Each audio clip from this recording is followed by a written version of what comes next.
Hello dear students, today we are going to discuss about a great and very important topic halogen derivative। जैसा कि नाम से समझ में आ रहा है हेलोजन डेरिवेटिव, तो एक तरीके से अगर हाइड्रोकार्बन में से हम एक या एक से ज़्यादा हाइड्रोजन को अगर हेलोजन से रिप्लेस करें तो वे हमारे को हेलोजन डेरिवेटिव्स मिलते हैं। ये हेलोजन डेरिवेटिव को अगर हम क्लासीफाई करें on the basis of hydrocarbon from which they are obtain, तो ये हम बात कर सकते हैं अगर एल्केन से अगर हमें हेलोजन डेरिवेटिव मिलता तो इसे एल्काइल हैलाइड बोलते हैं।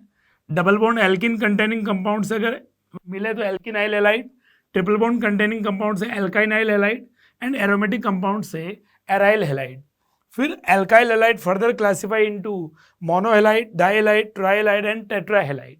Then monohalide further classified in primary halide, secondary halide and tertiary halide. Okay, then अगर हम मेन केमिकल रिएक्शंस की बात करें हेलोजन डेरिवेटिव्स में, तो हेलोजन डेरिवेटिव बच्चों दो तरीके की केमिकल रिएक्शन मेनली शो करता है। एक रिएक्शन है सब्स्टिट्यूशन रिएक्शन और दूसरी रिएक्शन है एलिमिनेशन रिएक्शन। तो first we are going to discuss about nucleophilic substitution reaction. तो देखो यहाँ पे न्यूक्लियोफिलिक सब्स्टिट्यूशन रिएक्शन में मेनली जो हम लोग पढ़ते हैं वो पढ़ते हैं SN1 reaction and SN2 reaction. What is the meaning of SN1 reaction? तो SN1 represent unimolecular nucleophilic substitution reaction and SN2 represent bimolecular nucleophilic substitution reaction। अगर हम इनके फीचर्स की बात करें तो देखो SN1 रिएक्शन जो होती है mainly 3 degree alkyl halide show करते हैं, और एल्किल हैलाइड जहाँ पे देखो 3 डिग्री एल्काइल हैलाइड को अगर हम न्यूट्रल पोलर प्रोटिक सॉल्वेंट में रख देते हैं तो ये जो लिविंग ग्रुप है ये लिविंग ग्रुप लीव करने लग जाता है और एक तरीके से हमारे को एक इंटरमीडिएट कार्बोकेटाइन टाइप की स्पीसीज मिलती है। ये कार्बोकेटाइन इंटरमीडिएट है जिसका कि रीअरेंजमेंट भी हो सकता है, और फिर इस कार्बोकेटाइन पर फर्दर सॉल्वेंट जैसे मान लीजिए पोलर प्रोटिक सॉल्वेंट लिया हुआ है तो ये पोलर प्रोटिक सॉल्वेंट यहाँ पे यूज करते हुए अटैक करेगा, और हमें अगर ये कार्बन कायरल है प्रोडक्ट में इस तरीके से अगर ये कार्बन कायरल है तो इस कायरल कार्बन का रेसिमाइजेशन होता हुआ इस तरीके का racemic mixture as a product मिलता है। तो क्या SN1 के फीचर्स हो सकते हैं? तो मेनली ये 3 डिग्री एल्किल हैलाइड में होता है। ये 2 स्टेप मैकेनिज्म है। 2 स्टेप में मतलब फर्स्ट स्टेप में इसमें इंटरमीडिएट कैटाइन बनता है और कार्बोकेटाइन का रीअरेंजमेंट हो सकता है। ओके, देन फर्स्ट स्टेप जो होता है वो स्लो स्टेप होता है और ये रिएक्शन का RDS होता है, रेट डिटरमाइनिंग स्टेप होता है। अगर हम बात करें इसमें ये SN1 का जो 1 है ये 1 रिप्रेजेंट करता है कि जो रेट का डिसाइडेशन करने वाला फैक्टर है वो सबस्ट्रेट है, मतलब rate is only depend upon concentration of substrate alkyl halide. मतलब ये एक तरीके से जो न्यूक्लियोफाइल है उसकी कॉन्सेंट्रेशन से इररिलेवेंट होता है, इसलिए इसे यूनिमोलिकुलर बोला है। और ये कार्बोकेटाइन इंटरमीडिएट वगैरह इसमें जो सॉल्वेंट होता है वो फेवरेबल सॉल्वेंट है पोलर प्रोटिक सॉल्वेंट। क्यों? क्योंकि पोलर प्रोटिक सॉल्वेंट जो होता है वो आयंस बनाने में हेल्प करता है, या मैं बोलूँ लिविंग ग्रुप को लीव करने में हेल्प करता है। तो एक बार जब कैटाइन बन जाएगा तो सॉल्वेंट इटसेल्फ खुद न्यूक्लियोफाइल का काम करता है और वो अटैक करेगा। इस प्रोसेस को सॉल्वोलाइसिस भी बोलते हैं। तो SN1 की फेवरेबल कंडीशंस क्या क्या हो सकती है? तो सबस्ट्रेट जो है 3 डिग्री सबस्ट्रेट हो या रेजोनेंस स्टेबल कैटाइन बने, फिर लिविंग ग्रुप अच्छा हो वहाँ पे, फिर सॉल्वेंट वहाँ पे पोलर प्रोटिक हो, और न्यूक्लियोफाइल वीक होना चाहिए फॉर SN1 रिएक्शंस। सिमिलरली अगर हम SN2 रिएक्शंस की तरफ मूव करें तो SN2 में बोलते हैं bimolecular nucleophilic substitution. That mean SN2 reaction एक सिंगल स्टेप रिएक्शन है जिसमें कोई इंटरमीडिएट कार्बोकेटाइन नहीं बनता, तो कोई रीअरेंजमेंट भी नहीं होगा, और single step reaction completed by transition state formation. और ट्रांजिशन स्टेट में पेंटावेलेंट ट्रांजिशन स्टेट होती है जिसमें कार्बन का हाइब्रिडाइजेशन sp2 होता है। तो यहाँ पे जो अपकमिंग न्यूक्लियोफाइल है वो लिविंग ग्रुप के अपोजिट साइड से अटैक करता है in order to minimise the repulsion between nucleophile and leaving group. तो ये SN2 के लिए सबस्ट्रेट लेस हिंडर्ड होना चाहिए, सिंगल स्टेप मैकेनिज्म है। अच्छा, SN2 मतलब 2 जो है मतलब रेट जो है वो substrate as well as nucleophile दोनों पे डिपेंड करता है। That is why reaction is bimolecular. Concentrate mechanism होता है, नो कार्बोकेटाइन ट्रांजिशन स्टेट बनता है, इसमें वॉल्डन इन्वर्जन होता है। वॉल्डन इन्वर्जन का मतलब अगर कायरल सेंटर पे रिएक्शन हो रही है तो वो कॉन्फिगरेशन चेंज हो सकता है। क्यों? क्योंकि upcoming nucleophile comes from the opposite side of leaving group. और फिर इसमें अगर हम फेवरेबल सॉल्वेंट की बात करें तो वो सॉल्वेंट पोलर एप्रोटिक सॉल्वेंट होता है। एप्रोटिक सॉल्वेंट जो है वो न्यूक्लियोफिलिसिटी को कम नहीं करता। तो फेवरेबल कंडीशन अगर SN2 की बात करें तो लिस्ट हिंडर्ड सबस्ट्रेट होना चाहिए, लिविंग ग्रुप अच्छा होना चाहिए, स्ट्रॉन्ग न्यूक्लियोफाइल होना चाहिए, और जो सबस्ट्रेट अगर उसके अल्फा कार्बन पर स्ट्रॉन्ग विड्रॉइंग ग्रुप लगा हुआ है तो ये भी एक फेवरेबल कंडीशन होती है for SN2। And finally polar aprotic solvent होना चाहिए। Okay, now we will move on some question part of SN1 and SN2 reactions. तो first question is compare rate towards SN1 reaction. तो SN1 का rate जब हम देखते हैं तो रेट डायरेक्टली प्रोपोर्शनल होता है स्टेबिलिटी ऑफ कार्बोकेटाइन। तो यहाँ पे अगर हम लिविंग ग्रुप को हटा के कैटाइन बनाते हैं, ये मिथाइल कैटाइन है, ये इथाइल कैटाइन है, ये आइसोप्रोपाइल, ये 2 डिग्री कार्बोकेटाइन है, और यहाँ पे अगर हम बात करें तो ये टर्शरी ब्यूटाइल कार्बोकेटाइन। तो यहाँ पे 3 डिग्री कैटाइन ज़्यादा अच्छा है, तो यहाँ पे रेट का जो ऑर्डर होगा DCBA, ऐसा ऑर्डर होगा। सिमिलरली क्वेश्चन नंबर 2 आप करेंगे। क्वेश्चन नंबर 3 में भी अगर हम देखते हैं तो यहाँ पे Cl पॉजिटिव, ये Cl पॉजिटिव और ये Cl, यहाँ प्लस एम लग रहा है इसका, और इलेक्ट्रॉन नेगेटिविटी कम है तो इसका प्लस एम ज़्यादा, ये मोर स्टेबल कैटाइन है, और इसका प्लस एम थोड़ा कम लगेगा और यहाँ प्लस आई लगेगा। तो क्वेश्चन नंबर 3 में भी जो SN1 रेट ऑर्डर होगा वो होगा CBA।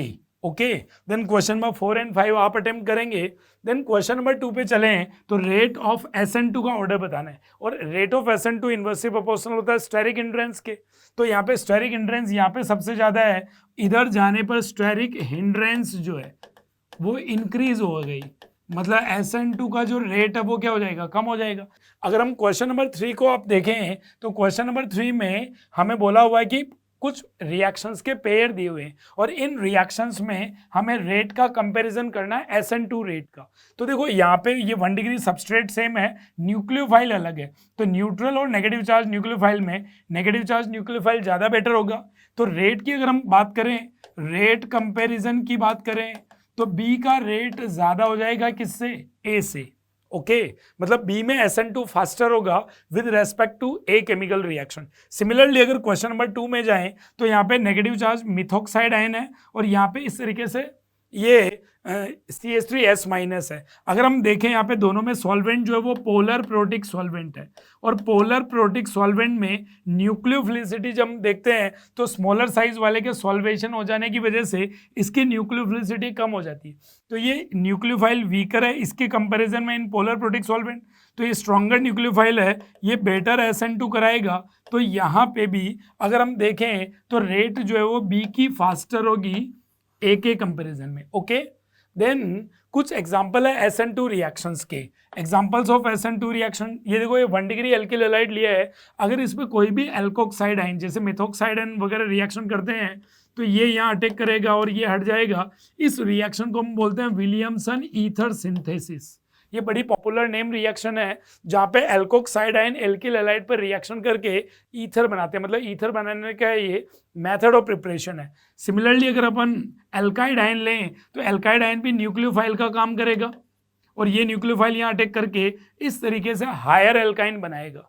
सिमिलरली अगर आप ग्रिग्नार्ड रिएजेंट की बात करते हैं, मिथाइल मैग्नीशियम ब्रोमाइड, तो जितने भी ग्रिग्नार्ड रिएजेंट होते हैं वो भी R- जनरेट करेंगे, मतलब न्यूक्लियोफाइल जनरेट करेंगे, और ये यहाँ पे अटैक करके हाइड्रोकार्बन प्रोपेन देगा। सिमिलरली अगर आप aqueous NaOH, aqueous KOH, aqueous AgOH अगर अपन यहाँ पे लेते हैं तो ऐसी सिचुएशन में OH- न्यूक्लियोफाइल का काम करेगा, वो अटैक करके इस तरीके से अल्कोहल एज ए प्रोडक्ट देगा।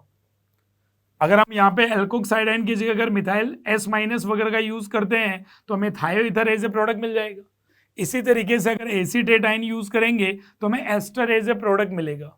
सिमिलरली अगर आप NaCN या KCN यूज करते हैं, ये आयोनिक कंपाउंड होते हैं जिसमें से हमें CN मिलता है, और ये CN एक एम्बीडेंटेड न्यूक्लियोफाइल है। यहाँ पे कार्बन भी डोनर हो सकता है, नाइट्रोजन भी डोनर हो सकता है। तो यहाँ नेगेटिव चार्ज न्यूक्लियोफाइल अच्छा होता है तो कार्बन अच्छे से डोनेट करेगा, तो ये मेजर प्रोडक्ट बनेगा। लेकिन साथ में अगर हम देखना चाहें तो ये कुछ माइनर प्रोडक्ट भी बन जाएगा, आइसोसाइनाइड।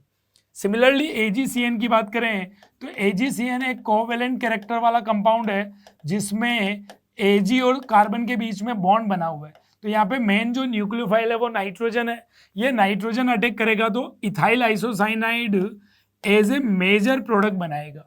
हाँ, थोड़ा बहुत अमाउंट में या माइनर प्रोडक्ट अगर हम देखें तो इथाइल साइनाइड भी बन जाएगा। ओके, सिमिलरली अगर हम बात करें KNO2 NaNO2, ये भी आयोनिक कंपाउंड है, और ये आयोनिक कंपाउंड टूट जाते हैं K+ Na+ में और नाइट्राइट आयन में। Nitrite ion again ambidentate nucleophile है, और ये एम्बिडेंटेड न्यूक्लियोफाइल जो होता है, ये एम्बिडेंटेड न्यूक्लियोफाइल में नाइट्रोजन भी अटैक कर सकता है, ऑक्सीजन भी कर सकता है, लेकिन नेगेटिव चार्ज स्पीसीज बेटर है तो ये यहाँ अटैक करेगा, और ऐसी सिचुएशन में इथाइल नाइट्राइट मेजर प्रोडक्ट मिलेगा। थोड़ी बहुत अगर माइनर प्रोडक्ट को काउंट करना चाहें, देखना चाहें, तो ऐसे नाइट्रो इथेन मिल जाएगा। ओके, AgNO2 के साथ सेम सिचुएशन है, नाइट्रो वाला मेजर मिलेगा। देन Na एसीटोन, ये एक नेम रिएक्शन है, ये दोनों हेलोजन एक्सचेंज रिएक्शन है, जहां Na के साथ रिएक्शन को बोलते हैं फिंकलस्टीन रिएक्शन। और फिंकलस्टीन रिएक्शन जो है ये यहाँ पे हेलोजन एक्सचेंज करेगा, तो I- यहाँ से मिलेगा। एसीटोन जो है इसमें मेन रोल प्ले करता है, एसीटोन में Na सोल्यूबल हो जाता है, तो यहाँ से हमें I- मिलता है, और ये I- यहाँ अटैक करके इथाइल आयोडाइड बना देता है, और साथ में मिलता है NaBr। ये NaBr एसीटोन में इनसोल्यूबल होता है, प्रेसिपिटेट आउट हो जाता है। सिमिलरली अगर AgF की बात करें तो AgF के साथ ये स्वार्ट रिएक्शन है, और स्वार्ट रिएक्शन में ये DM है, पोलर एप्रोटिक सॉल्वेंट है, और पोलर एप्रोटिक सॉल्वेंट में F- की न्यूक्लियोफिलिसिटी Cl से ज़्यादा होगी, Cl अच्छा होगा Br से, Br अच्छा होगा I से, तो F- स्ट्रॉन्गर है, और स्ट्रॉन्गर वीकर को हटा के इथाइल फ्लोराइड एक प्रोडक्ट बना देता है। Okay, and this is all about nucleophilic substitution reactions. Thank you. Now we will move on elimination reactions. Simply elimination का मतलब हम समझते ही हैं, एलिमिनेशन मतलब removal of 2 species, mainly 1 proton हो सकता है, हेलोजन हो सकता है, मतलब कोई भी लिविंग ग्रुप हो सकता है, इस तरीके से। तो एलिमिनेशन रिएक्शंस जो है ये सिंगल स्टेप मैकेनिज्म भी हो सकते हैं और डबल स्टेप मैकेनिज्म भी हो सकता है। सिंगल स्टेप मैकेनिज्म जो होता है वो E2 रिएक्शंस होता है, और 2 स्टेप मैकेनिज्म जो होता है वो E1 रिएक्शन होता है। तो एक तरीके से एलिमिनेशन रिएक्शन में 3 तरीके का प्रोसीजर फॉलो होता है। एक प्रोटॉन का रिमूवल होता है, एक लिविंग ग्रुप का रिमूवल होता है, और एक carbon carbon pi bond formation होता है। यहाँ पे मैंने एक जनरल मैकेनिज्म लिखा हुआ है regarding E2 and E1 elimination. तो ये जो E2 एलिमिनेशन है ये सिंगल स्टेप मैकेनिज्म है। इसमें एक ही स्टेप में बेस जिस मोमेंट पे प्रोटॉन खींचता है उसी मोमेंट पे लिविंग ग्रुप हटने लगता है। तो ऐसी सिचुएशन में एक ट्रांजिशन स्टेट बन जाता है, और इस ट्रांजिशन स्टेट में एल्कीन लाइक कैरेक्टर होता है। तो मेजर और माइनर प्रोडक्ट जो होते हैं वो डिसाइड करेंगे हम इन ट्रांजिशन स्टेट में जो एल्किन लाइक कैरेक्टर है उसकी स्टेबिलिटी से। देन यहां से अगले मोमेंट पे ये स्लो स्टेप होता है, ये रिएक्शन का RDS होता है, और यहाँ ये फास्ट स्टेप में बेस प्रोटॉन को खींच लेगा, और यहाँ से लिविंग ग्रुप हटके हमें एज ए प्रोडक्ट एल्कीन मिल जाता है। तो ये एक सिंगल स्टेप मैकेनिज्म हुआ। अगर हम E1 एलिमिनेशन की बात करें तो ये 2 स्टेप मैकेनिज्म है, जिसका फर्स्ट स्टेप SN1 की तरह ही होता है। मतलब यहाँ पे फर्स्ट स्टेप में लिविंग ग्रुप जो है वो सबस्ट्रेट को लीव करता है और इंटरमीडिएट कैटायन बनता है, फिर कैटायन के पास से बेस प्रोटॉन को खींचता है और हमें एज ए प्रोडक्ट एल्कीन मिलता है। ओके, तो यहाँ पर भी कार्बोकैटायन का बनना ये स्लो स्टेप होता है, ये रिएक्शन का RDS होता है। ओके, चलिए तो देखो यहाँ पे E1 E2 के कुछ कैरेक्टरिस्टिक्स लिखे हुए हैं, कुछ प्रॉपर्टी लिखी हुई, मैं एक्सप्लेन कर देता हूँ। E1 रिएक्शन का मतलब 1 का मतलब अगेन यूनिमोलिकुलर एलिमिनेशन रिएक्शन, मतलब ये रिएक्शन जो है इसका रेट जो है ओनली सबस्ट्रेट की कॉन्सेंट्रेशन पे डिपेंड करेगा, बेस की कॉन्सेंट्रेशन से इररिलेवेंट होता है। ये 2 स्टेप रिएक्शन होती है, इंटरमीडिएट कार्बोकैटायन बनता है, अगेन इसका रीअरेंजमेंट हो सकता है। अगर हम रिएक्टिविटी की बात करें कि E1 किस में फास्ट होगा, तो 3 डिग्री एल्किल हैलाइड में E1 फास्टर होता है 2 डिग्री के कंपेरिजन में, then 2 degree faster than 1 degree. यहाँ पे अगर हम बात करें ये सेटजेफ रूल को, मतलब 2 तरह के एल्कीन होते हैं, Saytzeff alkene and Hofmann alkene. जो ज्यादा ब्रांच्ड एल्कीन होता है, यूजुअली जो ज्यादा स्टेबल एल्कीन होता है वो सेटजेफ एल्कीन होता है, और जो लीस्ट ब्रांच्ड एल्कीन होता है, जो यूजुअली लेस स्टेबल एल्कीन होता है, वो हॉफमैन एल्कीन होता है। और E1 E2 का in general major product Saytzeff alkene होता है। और यहाँ पे भी देखो पहला स्टेप SN1 की तरह है, तो पोलर प्रोटिक सॉल्वेंट जो है ये फेवर करेगा E1 एलिमिनेशन को। और अगर हम बात करें rate of reaction increase with concentration of substrate, substrate कौन है, एल्किल हैलाइड, तो एल्किल हैलाइड की कंसंट्रेशन बढ़ाने पर रेट E1 का बढ़ता है। ओके, देन अगर हम E2 की प्रॉपर्टीज पे जाते हैं तो ये एक बाइमोलिकुलर रिएक्शन है, सिंगल स्टेप रिएक्शन है, जहां पे एक ही स्टेप में जिस मोमेंट पे बेस प्रोटॉन खींचता है उसी मोमेंट पे लिविंग ग्रुप हटने लगता है, तो एक तरीके का एंटी एलिमिनेशन होता है। यहाँ पे भी बेस लिविंग ग्रुप के अपोजिट साइड से बीटा हाइड्रोजन को अप्रोच करता है। पोलर एप्रोटिक सॉल्वेंट यहाँ पे इसको फेवर करेगा, तो वो एलिमिनेशन के रेट को बढ़ा देता है। रिएक्टिविटी की बात करें तो अगेन यहाँ पे ध्यान देने वाली बात है कि 3 डिग्री सबस्ट्रेट एल्किल हैलाइड जो है वहाँ पे E2 भी फास्ट होता है, क्योंकि वहाँ की ट्रांजिशन स्टेट में एल्किन की स्टेबिलिटी ज़्यादा होगी। देन स्ट्रॉन्ग बेस जो है वो E2 को फेवर करेगा। तो क्या फेवरेबल कंडीशंस हैं? अगर हम E1 E2 की प्रॉपर्टीज को देखें, सबस्ट्रेट वाइज देखें तो दोनों में 3-2-1 है। 3 degree substrate then 2 degree substrate then 1 degree substrate. Leaving group की बात करें तो दोनों में गुड लिविंग ग्रुप होना चाहिए, लेकिन अगर दोनों में कंपेयर करें तो E1 में E2 की तुलना में और ज़्यादा अच्छा लिविंग ग्रुप हो तो बहुत बढ़िया है। फिर अगर हम बेस की बात करें तो E1 में बेस वीक होना चाहिए, E1 के कंपैरिजन में E2 में बेस अच्छा होना चाहिए। और सॉल्वेंट की बात करें तो E1 में पोलर प्रोटिक सॉल्वेंट और E2 में पोलर एप्रोटिक सॉल्वेंट फेवर करता है। Okay, then now we will move on example part of chemical reactions of elimination reaction. First एक important reaction है dehydration of alcohol. alcohol का dehydration एक बड़ा important reaction है। इसके अंदर हम polar protic dehydrating agent जैसे H2SO4 concentrate HClO4 concentrate H3PO4 इस तरीके के डिहाइड्रेटिंग एजेंट लेते हैं और इनसे E1 मैकेनिज्म होता है, मतलब यूनिमोलिकुलर एलिमिनेशन मैकेनिज्म फॉलो करेंगे। तो जैसे एक सिंपल इथेनॉल लिया हुआ है, इसके कॉन्सेंट्रेट H2SO4 के साथ रिएक्शन करते हैं तो वाटर का मॉलिक्यूल यहाँ से OH और यहाँ से H रिमूव हो जाता है और हमें एज ए प्रोडक्ट एल्कीन मिल जाता है। ओके, जैसे मैकेनिज्म की बात करें तो अल्कोहल पे पहले ये H प्लस कहाँ से आया, तो ये आया H2SO4 से। H2SO4 कैटालिटिक अमाउंट में यूज किया हुआ है, इसने H प्लस सप्लाई किया। ये OH पुअर लिविंग ग्रुप था। इस पुअर लिविंग ग्रुप को जब अपन H प्लस एड ऑन कर देते हैं तो ये गुड लिविंग ग्रुप में कन्वर्ट हो जाता है, मतलब इसका रिमूवल आसान हो जाता है। और ये रिमूवल जो होता है ये स्लो स्टेप होता है। ये रिएक्शन का RDS है, केटाइन का बनना, और जब ये बन जाता है तो HSO4 माइनस यहाँ से प्रोटॉन खींचकर हमें प्रोडक्ट एल्कीन दे देता है। Okay, these are the properties of dehydration of alcohol, like it involve E1 elimination reaction. तो E1 के सारे पॉइंट यहाँ पे कवर होंगे। Then it is endothermic reaction, intermediate cation rearrangement में possible, higher temperature is required for that reaction. Okay, then अगर हम बात करें कैटालिटिक अमाउंट में तो concentrate H2SO4 H3PO4 etcetera are used. Reaction is following, एक तरीके से 2 or more than 2 types of alkene can be obtained. One is Sadjev alkene and another is Hoffman. और इन जनरल Sadjev alkene यहाँ पे major product होगा। Rate जो होता है प्रोटोनेटेड अल्कोहल की कॉन्सेंट्रेशन से डिसाइड होगा। Okay, then these are the examples where you can practise about dehydration of alcohol. जैसे मैं एक एग्जाम्पल ले लेता हूँ, मान लीजिए कॉन्सेंट्रेट H2SO4, यहाँ पे बात करते हैं तो पहले यहाँ से मिलेगा H प्लस, ये H यहाँ जुड़ेगा, प्रोटोनेटेड एल्कोहल बनेगा, यहाँ से ये केटाइन 2 डिग्री केटाइन है। तो इस केटाइन का हम लोग रीअरेंजमेंट कर सकते हैं। रीअरेंजमेंट कैसे होगा, यहाँ से ये हाइड्राइड शिफ्ट करेगा तो ये केटाइन जो है इस तरीके से 3 डिग्री केटाइन में कन्वर्ट होगा। अब यहां से अगर H निकालते हैं तो ये alkene as a major product बन जाएगा। ओके, ये एग्जांपल पे आप प्रैक्टिस कर लेना। इसी तरीके से एक एग्जांपल यहाँ पे भी मैं बताता हूं आप लोगों को। जब मान लीजिए कॉन्सेंट्रेट H2SO4 पहले इस प्रोटॉन एल्कोहल पर H प्लस करेगा, देन ये वाटर का मॉलिक्यूल रिमूव होगा तो यहाँ केटाइन बनेगा, और इस केटाइन पर अगर हम बात करें तो ये केटाइन यहाँ से हाइड्राइड शिफ्ट करके इस तरीके से 3 डिग्री केटाइन पे जाएगा।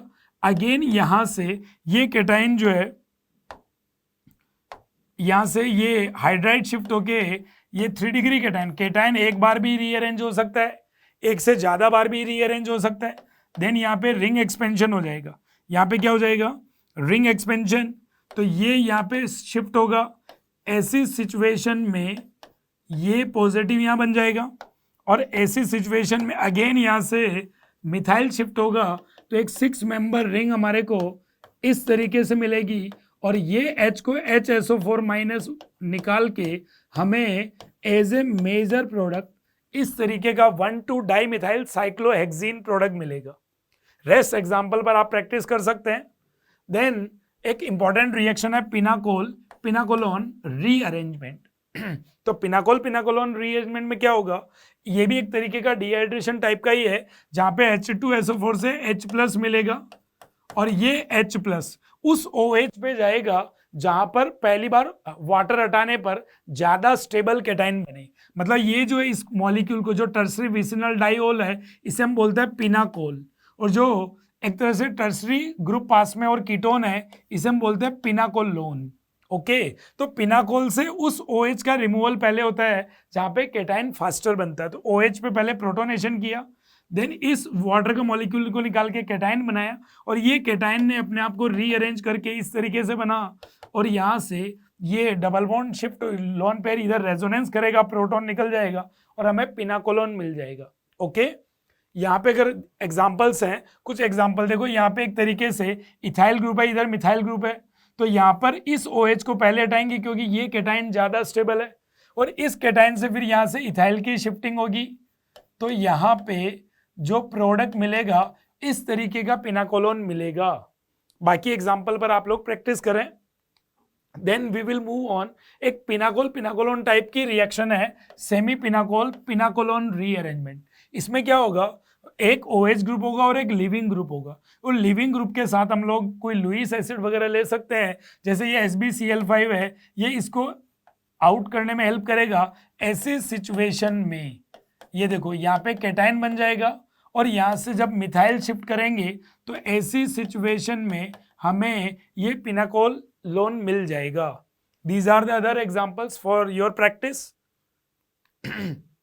देन हम मूव करते हैं डिहाइड्रोहेलोजिनेशन। डिहाइड्रोहेलोजिनेशन का मतलब होता है removal of HX, one hydrogen या proton remove from beta carbon and halogen और leaving group remove from alpha carbon. मतलब जिस जगह पे लिविंग ग्रुप प्रेजेंट है इसको हमने बोला अल्फा कार्बन, एडजेसेंट कार्बन को बोला बीटा कार्बन, एंड इस पे प्रेजेंट हाइड्रोजन को बोला बीटा हाइड्रोजन।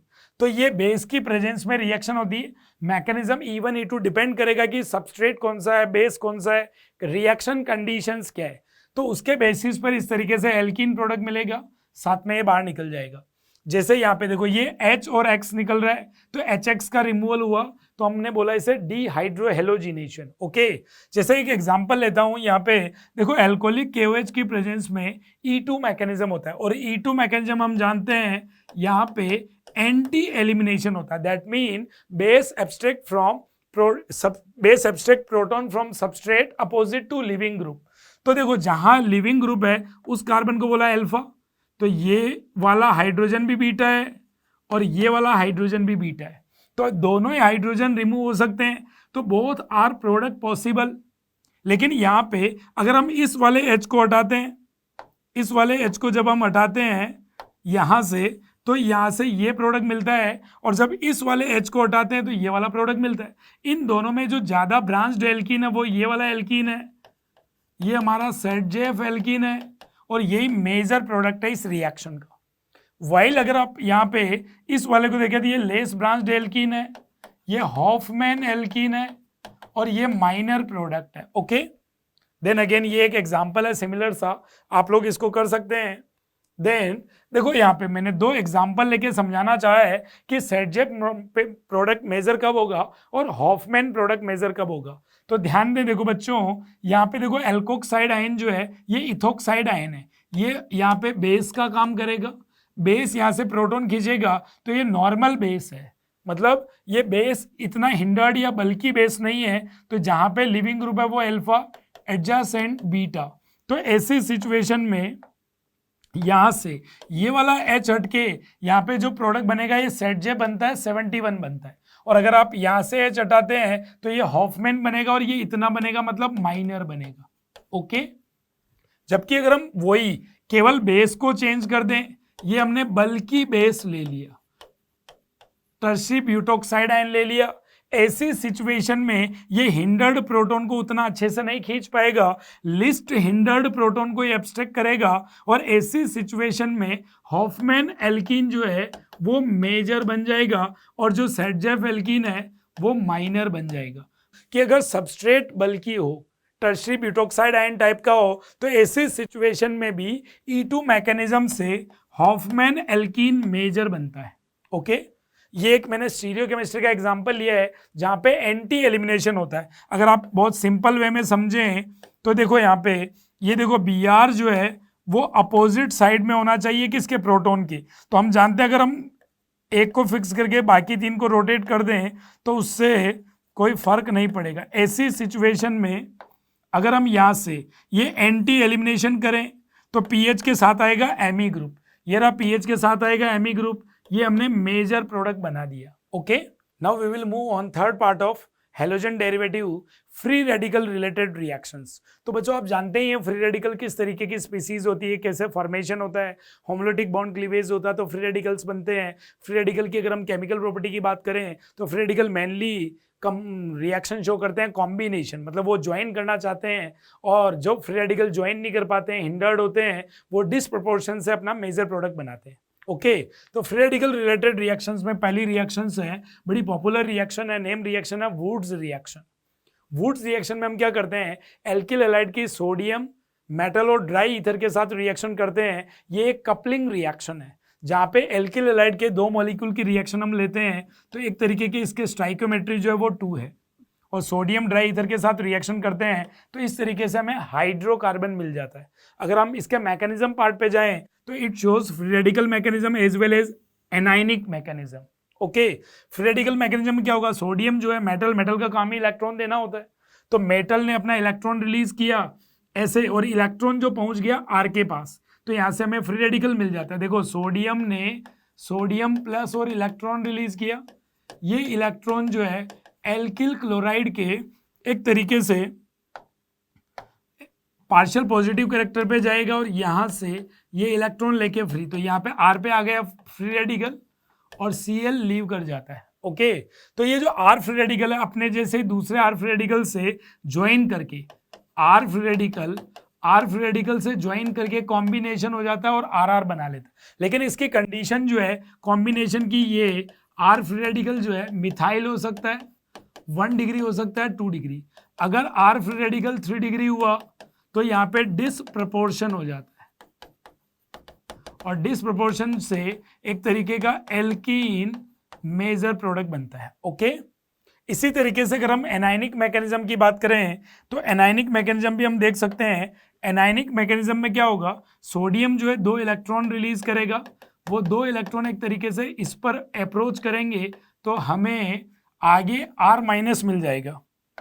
यहाँ पे हमें क्या मिल जाएगा, R माइनस, और ये R minus second alkyl chloride पर SN2 टाइप की रिएक्शन करके RR प्रोडक्ट बना देता है। ओके, तो इस रिएक्शन में free radical as well as anionic mechanism दोनों होता है। अगर हम रेट का ऑर्डर देखें तो जिसकी लिविंग ग्रुप एबिलिटी ज्यादा, मतलब alkyl iodide is better than alkyl bromide than alkyl chloride, CH4 नहीं बन सकता है क्योंकि ये कपलिंग रिएक्शन है, और कपलिंग रिएक्शन है मीथेन में तो एक ही कार्बन है, कम से कम एक कार्बन भी ज्वाइन करेंगे तो 2 कार्बन का हाइड्रोकार्बन बनेगा। इसी तरह से ऑड कार्बन एल्केन बन तो सकते हैं लेकिन ये बनाने का अच्छा तरीका नहीं है। अच्छा, इस रिएक्शन में dry ether as a solvent लेते हैं। रिएक्शन जो है वो मॉइस्चर फ्री होना चाहिए क्योंकि मॉइस्चर की प्रेजेंस में सोडियम जो है मॉइस्चर से रिएक्शन करके वो रिएक्शन का रेट को डिस्टर्ब कर सकता है, प्रोडक्ट का नेचर बदल सकता है। ओके, ऐसे कुछ वुड्स रिलेटेड रिएक्शंस हैं। अगर हम एल्किल हैलाइड की जगह एरोमेटिक पार्ट लें तो ऐसी सिचुएशन में भी कपलिंग हो जाती है, लेकिन इस रिएक्शन को हम बोलते हैं फिटिग रिएक्शन। सिमिलरली अगर हम एक मॉलिक्यूल एराइल हैलाइड लें और एक एल्काइल पार्ट लें, one is alkyl part and one is aryl part, then that type of reaction is known as Wurtz Fittig reaction. और अगर मान लीजिए हमने रिएक्शन में सोडियम मेटल को अगर कॉपर से रिप्लेस कर दिया है तो ऐसी सिचुएशन में रिएक्शंस को उलमैन्स रिएक्शन बोलते हैं। इन सभी में भी फ्री रेडिकल मैकेनिज्म फॉलो होता है। वुड्स जैसे ये सभी कपलिंग रिएक्शन है। मतलब अगर हम अप्रोच की बात करें तो बड़ा सिंपल अप्रोच है कि आप कोई भी एल्किल हैलाइड पर इस तरीके से रिएक्शन लिखकर अगर हम बात करें तो यहाँ पे ये इसको आप बाहर निकाल दें, ट्वाइस ऑफ NaX बाहर निकल जाएगा और हमें एज ए प्रोडक्ट RR मिल जाता है, बशर्ते R की जो वैल्यू है वो मिथाइल 1 डिग्री या 2 डिग्री होना चाहिए। R अगर 3 डिग्री हुआ तो ऐसी सिचुएशन में हमें एल्कीन प्रोडक्ट मिलता है वाया E2 एलिमिनेशन। ओके, तो लेट्स कुछ एग्जांपल हम लोग देखते हैं रिगार्डिंग वुड्स रिएक्शन। जैसे फर्स्ट एग्जांपल है बड़ा सिंपल, अभी भी बात करी, मिथाइल फ्री रेडिकल बनेगा, ज्वाइन करके ऐसा बनेगा। सिमिलरली अगर आप यहाँ बात करें तो एक तरीके से H मिथाइल, ये ड्यूटीरियम, ये फ्री रेडिकल ऐसे ज्वाइन कर लेगा तो ये H मिथाइल और ड्यूटीरियम बन जाएगा। सिमिलरली अगर हम यहाँ बात करें तो ये फ्री रेडिकल, ये बात करें फ्री रेडिकल। अच्छा, intramolecular free radical combination is faster than intermolecular free radical combination up to 6 member ring formation, मतलब 6 मेंबर रिंग बनने तक intra is faster than inter. तो ऐसी सिचुएशन में यहाँ पे ये आपस में ज्वाइन करके cyclopropane as a major product बना लेंगे। ओके, सिमिलरली अगर हम यहाँ बात करें तो ये फ्री रेडिकल, ये फ्री रेडिकल आपस में ज्वाइन करके साइक्लोब्यूटेन एज ए प्रोडक्ट बनाएंगे। देन ये सारे भी एग्जांपल्स है, जैसे मान लीजिए मैं एग्जांपल नंबर 14 की बात करूं, ये फ्री रेडिकल और ये फ्री रेडिकल, तो ये आपस में कंबाइन करेंगे, कॉम्बिनेशन करेंगे तो हमें intra is faster than inter. तो ऐसी सिचुएशन में ऐसा हमें एज ए प्रोडक्ट मिलेगा। ओके, यहाँ पे अगर हम बात करें 17th नंबर में, तो यहाँ पे ये फ्री रेडिकल जब हटेगा तो ये और ये ज्वाइन नहीं करेगा, क्योंकि ऐसा ज्वाइन करने पर हमें एंटी एरोमेटिक मिलेगा, जो कि अच्छी बात नहीं है। तो हमें यहाँ पे इंटरमोलिकुलर फ्री रेडिकल कॉम्बिनेशन से ये प्रोडक्ट मिलेगा। Next reaction is Kolbe electrolysis reaction. Kolbe electrolysis भी एक तरीके की वुड्स जैसी रिएक्शन है, इसमें भी फ्री रेडिकल इंटरमीडिएट बनते हैं, लेकिन यहाँ पे हम लोग सोडियम या potassium salt of carboxylic acid लेते हैं और उसका इलेक्ट्रोलाइसिस करते हैं via electrodes, cathode and anode. तो जब हम इलेक्ट्रोलाइसिस करते हैं तो ये RCOO पहले टूट जाएगा।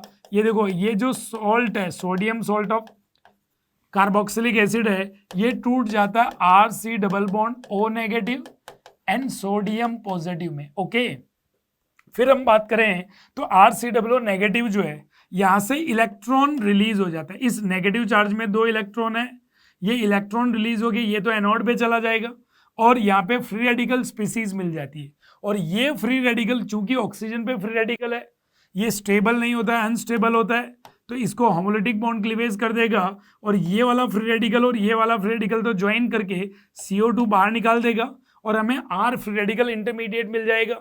ये RR आपस में कंबाइन करके हमें एज ए प्रोडक्ट हाइड्रोकार्बन मिलता है। यहाँ पर भी ध्यान देने वाली बात क्या है कि अगर R की वैल्यू 3 डिग्री है तो ऐसी सिचुएशन में हाइड्रोकार्बन नहीं बनता है, ऐसी सिचुएशन में एस्टर मेजर प्रोडक्ट बनता है। ओके, देन कैथोड पे क्या हो रहा होगा, सोडियम प्लस जो है वाटर के साथ NaOH और H प्लस बनाएगा, H प्लस इलेक्ट्रॉन को एक्सेप्ट करके हाइड्रोजन, मतलब कैथोड पर हाइड्रोजन गैस रिलीज हो रहा होता है। कोल्बे इलेक्ट्रोलाइसिस प्रोसेस के दौरान hydrogen gas release at cathode. Similarly ये जो कंटेनर के अंदर NaOH निकला है, ये CO2 से निकल के NaCO3 बन जाता है। तो during Kolbe electrolysis pH of the solution regularly increase. Okay, then these are the examples. बिल्कुल वुड्स जैसे काम करना है, ये फ्री रेडिकल आपस में ज्वाइन करके बना दिया, ये फ्री रेडिकल तो 2 कार्बन है तो कपलिंग करके N ब्यूटेन बना लेंगे। ऐसे again intra is faster than inter, तो एथीन बन जाएगा। इन एग्जाम्पल पे हम लोग आप लोग प्रैक्टिस करें, ये एस्टिलीन की तरफ चला जाएगा। ये एग्जांपल्स हैं जहां पे आप लोग प्रैक्टिस करके प्रोडक्ट बना सकते हैं। Now we will move on next reaction, Borodin Hunsdiecker reaction. It is a degradation reaction, मतलब यहाँ पे कार्बन कम हो जाता है, एक स्टेप डाउन रिएक्शन है, जिसमें अगर हम बात करें तो देखो एक कार्बन कम हो रहा है, ये कार्बन जो है ये कम हो रहा है, ये मैं बोलूँ CO2 की फॉर्म में बाहर निकल रहा है। यह silver salt of carboxylic acid है, ब्रोमीन से reaction in presence of CCl4 करते हैं तो RBr बन जाता है, CO2 बाहर निकल जाता है और AgBr का प्रेसिपिटेट आ जाता है। रिएक्शन के मैकेनिज्म पे चलते हैं तो सिल्वर सोल्ट Br2 से रिएक्शन करके AgBr को बाहर निकाल देता है और हमें इस तरीके से RCOOBr मिलता है। ये RCOOBr जो होता है नॉन पोलर सॉल्वेंट में इस तरीके से यहाँ से होमोलिटिक बॉन्ड क्लीवेज करके फ्री रेडिकल बना लेता है और ऑक्सीजन फ्री रेडिकल अनस्टेबल होता है तो ये यहाँ से इसका होमोलिटिक बॉन्ड क्लीवेज करता है, ये और ये आपस में ज्वाइन करके तो CO2 बाहर निकालता है और R फ्री रेडिकल जो है अगेन Br2 से रिएक्शन करके RBr प्रोडक्ट बनाएगा या RCOOBr से रिएक्शन करके RBr बनाता है। ओके, इस रिएक्शन में भी इंटरमीडिएट जो होता है वो फ्री रेडिकल होता है। ये डिग्रेडेशन है क्योंकि कार्बन कम हो रहा है यहाँ पे। अगर इस रिएक्शन में ब्रोमीन की जगह पे आयोडीन लिया जाए तो ऐसी रिएक्शन को हम बोलते हैं बिंड बॉन्ड सिमोनिनी रिएक्शन। और जब बिंड बॉन्ड सिमोनिनी होता है तो यहाँ पे रिएक्शन में एस्टर मेजर प्रोडक्ट बनता है। These are the examples of Hunsdiecker reaction. For example ऐसा रिएक्शन है तो देखो Ag के साथ Br को बाहर निकालें, CO2 को बाहर निकालें और CH3 के साथ लगा दे Br। मतलब अगर अप्रोच करना तो बड़ा सिंपल है, ये CH3 C double bond OAG, ये रहा Br, ये रहा Br। अगर आप यहाँ पे देखेंगे तो ये देखो यहाँ पे ये AgBr बाहर निकल गया, CO2 बाहर निकल गया और ये इसके साथ ज्वाइन कर लेता है। ओके, तो अब अगर यहाँ पे हम देखें तो ऐसी सिचुएशन में ये एग्जांपल है, लेकिन ध्यान दे फिफ्थ एग्जांपल में यहाँ I2 दिया हुआ है, I2 दिया हुआ है तो एल्काइल आयोडाइड नहीं बनके एस्टर एज ए प्रोडक्ट बनाया हुआ है। ओके, यहाँ पे ध्यान दे बच्चों, ये जब हटेगा तो फ्री रेडिकल बनेगा, ये फ्री रेडिकल रेजोनेंस कर सकता है, तो जो ब्रोमिनेशन होगा वो यहाँ भी हो सकता है, यहाँ भी हो सकता है। तो हमने दोनों तरीके के नॉर्मल कार्बन पे भी Br लगाया हुआ है और 14th नंबर के आइसोटोपिक कार्बन पे भी Br लगाया हुआ है। Okay, then we will move on a very important reaction, photohalogenation. Photohalogenation एक तरीके की हाइड्रोकार्बन की रिएक्शन है या एल्किल हैलाइड बनाने का मेथड ऑफ प्रिपरेशन है। इसमें हम हाइड्रोकार्बन लेते हैं, हेलोजन लेते हैं इन प्रेजेंस ऑफ सनलाइट, तो यहाँ पे एल्काइल हैलाइड बन जाएगा। अगर इसका मैकेनिज्म को देखें तो देखो फ्री रेडिकल मैकेनिज्म 3 स्टेप में होता है, chain initiation, chain propagation and chain termination. Initiation में क्या होगा, हेलोजन हेलोजन सनलाइट की प्रेजेंस में फ्री रेडिकल बनाएंगे, तो ये एक तरीके से इनिशिएशन स्टेप में फ्री रेडिकल प्रोडक्ट की साइड में होते हैं। देन प्रोपोगेशन स्टेप में हेलोजन फ्री रेडिकल पहले इस बॉन्ड का होमोलिटिक बॉन्ड क्लीवेज करेगा, H और X मिलके तो बॉन्ड बना लेगा और R फ्री रेडिकल बन जाएगा, और एल्काइल फ्री रेडिकल का बनना स्लो स्टेप होता है, ये रिएक्शन का RDS है। Then alkyl free radical X2 पे अटैक करके RX प्रोडक्ट बनाएगा और अगेन X फ्री रेडिकल, मतलब चेन प्रोपोगेशन स्टेप वो स्टेप है जहां रिएक्टेंट एंड प्रोडक्ट दोनों साइड में फ्री रेडिकल्स होते हैं। देन अगर हम टर्मिनेशन की बात करें तो 2 एल्काइल फ्री रेडिकल आपस में ज्वाइन कर सकते हैं, 2 हेलोजन फ्री रेडिकल भी ज्वाइन कर सकते हैं, और एल्काइल फ्री रेडिकल और हेलोजन फ्री रेडिकल आपस में ज्वाइन करके भी RX बना सकते हैं। इस तरीके से रिएक्शन कंप्लीट होती है। Then these are the important point related to photohalogenation. मतलब यहाँ पे reaction involve free radical as an intermediate, मतलब इस रिएक्शन में फ्री रेडिकल बनते हैं। तो अगर रेट ऑफ रिएक्शन की बात करें तो देखो 3 डिग्री फ्री रेडिकल फास्टर बनता है, तो 3 डिग्री एल्किल जो 3 डिग्री फ्री रेडिकल के साथ फास्टर होगा, then 2 degree, then 1 degree hydrocarbon. Okay, फिर अगर हम हेलोजिनेशन पे बात करें तो F2 के साथ रिएक्शन बहुत तेजी से चलता है, और F2 के साथ इतना तेजी से चलता है कि ये रिएक्शन एक्सप्लोजिव हो जाता है, और इसीलिए बोला जाता है कि डायरेक्ट फ्लोरिनेशन जो है वो सूटेबल नहीं है। क्लोरिनेशन ब्रोमिनेशन ठीक ठाक होता है, और आयोडीनेशन के साथ रिएक्शन जो है वो रिवर्सिबल होने लग जाती है, क्योंकि आयोडीन फ्री रेडिकल से HI का एनर्जी गैप इतना कम होता है कि ये रिएक्शन रिवर्स होने लग जाती है। तो डायरेक्ट फ्लोरिनेशन भी सूटेबल नहीं है और आयोडीनेशन को भी यूज नहीं करते हैं, तो एक तरीके से क्लोरिनेशन और ब्रोमिनेशन करने का ये एक अच्छा तरीका माना जाता है। यहाँ पे अगर हम बात करें तो इसमें अगर हम रिएक्शन में ऑक्सीजन नाइट्रोजन मिला लेते हैं तो रेट ऑफ रिएक्शन स्लो हो जाती है, क्योंकि ऑक्सीजन नाइट्रोजन ये फ्री रेडिकल स्कैवेंजर होते हैं। देन अगर हम एक क्वेश्चन एग्जांपल के टाइम पे लेते हैं, एक क्वेश्चन है find the value of X, Y and Z। X क्या चीज है, X है number of structural monochloro product, Y क्या चीज है, number of total monochloro product, and Z जो है वो number of fraction on fractional distillation. जैसे कोई भी एक एग्जांपल लेते हैं, एग्जांपल नंबर 2 जैसे मैं ले रहा हूं, तो 2 एग्जांपल में हम कैसे करेंगे, ये हमें N हेक्सेन दिया है, और N हेक्सेन का जब हम क्लोरिनेशन करते हैं इन प्रेजेंस ऑफ सनलाइट, तो हमें क्लोरिनेशन कहाँ कहाँ हो सकता है। देखो यहाँ पे भी Cl जुड़ सकता है, यहाँ पे भी Cl जुड़ सकता है, और यहाँ पे भी Cl जुड़ सकता है। इसके बाद यहाँ और यहाँ सेम हो जाएगा।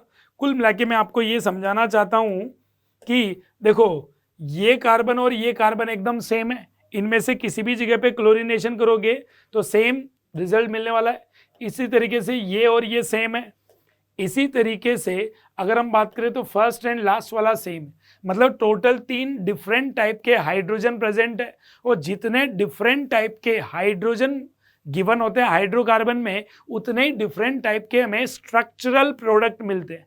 जैसे क्लोरीनेशन कर रहे हैं तो उतने ही डिफरेंट टाइप के स्ट्रक्चरल, तो यहाँ पे 3 डिफरेंट टाइप के हाइड्रोजन है, तो x की जो वैल्यू होगी वो 3 होगी, मतलब टोटल स्ट्रक्चरल जो प्रोडक्ट है वो कितने होंगे 3। फिर अगर हम यहाँ बात करें तो देखो ये कायरल सेंटर है, कायरल सेंटर है, यहाँ 2 प्रोडक्ट बनेंगे, एक R और एक S। इसी तरीके से ये भी कायरल सेंटर है, तो यहाँ पे भी 2 प्रोडक्ट मिलेंगे R और S। तो टोटल प्रोडक्ट की बात करें तो टोटल यहाँ पे हमें प्रोडक्ट मिल रहे हैं 5। ओके, टोटल प्रोडक्ट कितने मिल रहे हैं, 2 यहाँ से, 2 यहाँ से और 2 यहाँ से। तो यहाँ पे टोटल प्रोडक्ट जो टोटल मोनोक्लोरो प्रोडक्ट जो है वो कितने हैं, तो यहाँ पे 5 प्रोडक्ट है। अच्छा, फ्रैक्शन क्या होता है, तो देखो जितने भी डिफरेंट कंपाउंड होता है उनका फ्रैक्शनल डिस्टिलेशन पे अलग अलग फ्रैक्शन मिलता है, लेकिन जो एनेंशियोमेरिक पेयर होता है उनका चूंकि बॉइलिंग पॉइंट सेम होता है, इसलिए उनका फ्रैक्शनल डिस्टिलेशन पे फ्रैक्शन भी सेम मिलेगा। तो अगर आप यहाँ पे देखेंगे तो यहाँ पे आप देखें ये दोनों एनेंशियोमेरिक पेयर हैं और ये दोनों भी एनेंशियोमेरिक पेयर है, तो इसका एक फ्रैक्शन, इसका एक फ्रैक्शन और इसका एक फ्रैक्शन, तो यहाँ पे Z की वैल्यू जो है वो कितनी आएगी 3। These are other examples for you, for practice of you people. Then next reaction है reaction with NBS in presence of sunlight. NBS बोले तो एन ब्रोमोसक्सिनामाइड, ये भी एक तरीके की फोटो एलोजिनेशन जैसे रिएक्शन है, यहाँ पे भी ब्रोमिनेशन होता है। तो देखो NBS क्या करता है, NBS जो डबल बॉन्ड के पास वाला कार्बन है, मतलब एलाइलिक कार्बन का ब्रोमिनेशन करता है। तो ये जो डबल बॉन्ड के पास वाला कार्बन है, इस कार्बन को हम बोलते हैं ये एलाइलिक कार्बन है, और इस एलाइलिक कार्बन का ब्रोमिनेशन कर देता है। अगर हम मैकेनिज्म पार्ट पे जाएं तो देखो Br2 पहले सनलाइट, अच्छा NBS के साथ थोड़ी बहुत इम्प्योरिटी Br2 की होती है। तो यहाँ पे अगर हम देखें तो यहाँ पे देखो Br2 जो है वो सनलाइट की प्रेजेंस में पहले Br फ्री रेडिकल बनाएगा, ये Br फ्री रेडिकल जो है इस बॉन्ड का होमोलिटिक बॉन्ड क्लीवेज करेगा, ये H और HBr तो बाहर निकल जाएगा और फ्री रेडिकल, और ये फ्री रेडिकल रेजोनेंस कर सकता है। ये फ्री रेडिकल जब रेजोनेंस करेगा तो ऐसी सिचुएशन में यहां पे डबल बॉन्ड आ जाएगा, फ्री रेडिकल यहां आ जाएगा, तो ब्रोमिनेशन वो यहां पे भी हो सकता है, यहां पे भी हो सकता है। देन ये जो HBr है ये NBS है, एन ब्रोमोसक्सिनामाइड, और यहां से इस बॉन्ड का होमोलिटिक बॉन्ड क्लीवेज, और ये भी होमोलिटिक, तो NH बन जाता है सक्सिनेमाइड, और इस सक्सिनेमाइड पर फिर इस तरीके से रिएक्शन होकर ये एक तरीके का हमें प्रोडक्ट मिल रहा है। ओके, फिर यहाँ पे देखिए हम रिएक्शन में एग्जांपल, तो देखो यहाँ पे एक तरीके का मैंने 1 ब्यूटीन लिखा हुआ है। 1 ब्यूटीन का जब ब्रोमिनेशन करेंगे तो पहले एलाइलिक पोजीशन पे फ्री रेडिकल बनाएंगे, उस फ्री रेडिकल का अपन रेजोनेंस करेंगे तो इस तरीके से रेजोनेटिंग स्ट्रक्चर बनेगा। ब्रोमिनेशन यहाँ भी हो सकता है, ब्रोमिनेशन यहाँ भी हो सकता है। तो अगर यहाँ पे भी X, Y और Z की वैल्यू देखें, X वही स्ट्रक्चरल मोनोब्रोमो प्रोडक्ट है, X जो है वो क्या है स्ट्रक्चरल मोनोब्रोमो प्रोडक्ट, तो स्ट्रक्चरल प्रोडक्ट तो कितने मिल रहे हैं 2।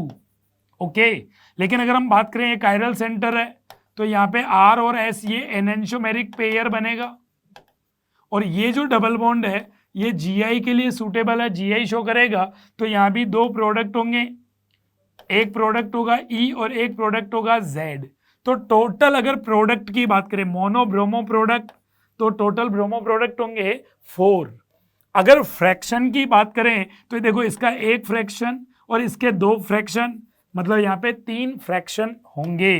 तो अगर XYZ की वैल्यू की बात करें, टोटल स्ट्रक्चरल मोनोब्रोमो प्रोडक्ट वो 2 है, टोटल मोनोब्रोमो प्रोडक्ट 4 होंगे, और total fraction on fractional distillation 3 होंगे। इस एग्जाम्पल को आप अटेम्प्ट करें, and this is all about free radical related reactions in halogen derivative. Thank you.